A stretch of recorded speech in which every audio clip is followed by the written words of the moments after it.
We use a base 10 numbering system to write, compare, and compute with numbers. In this video, we will explore how to read and write decimals in expanded form and standard form. Let's start with an example. Use decimal expanded notation to find the total amount of money represented by these coins. Then write the amount as a decimal in standard form. First, we arrange the numerical information presented in a table that is arranged by place value. Beneath the table, below the tens place, you see the 3 dimes. Dimes are represented by tenths. Below the hundredths place, you see the nickel and penny. Both coins are represented by hundredths. The number of dimes represents the digit in the tens place. In this case, there is a 3 in the tens place, as shown here. The number of cents represented by the nickel and penny represent the digit in the hundredths place. In this case, there is a 6 in the hundredths place, as shown here. Make a note that this table doesn't represent the number of coins, but the number of decimal values.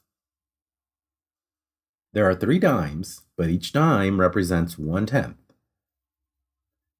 And here, although there are 2 coins, together they represent 6/100ths.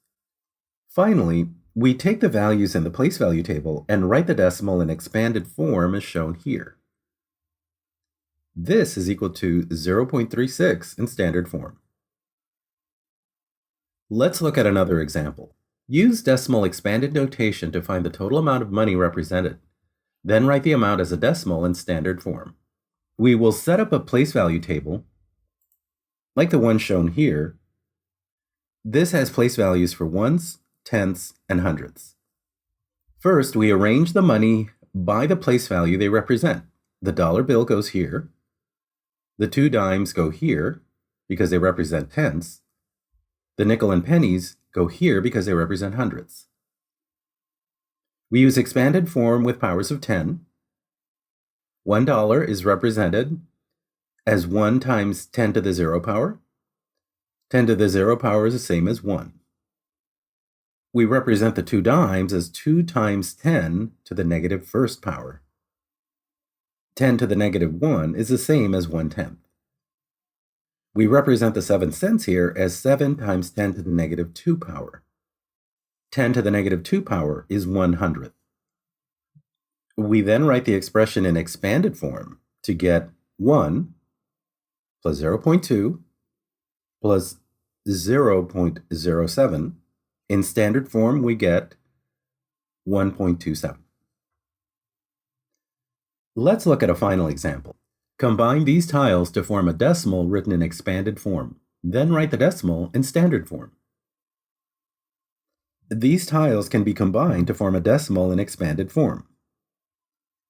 To construct the decimal, first arrange the tiles in order from greatest to least in going from left to right. Here are the tiles rearranged. Notice how the exponents decrease in value from 0 to negative 4. Also notice that one term is 0, this one. We write the terms here as one expression.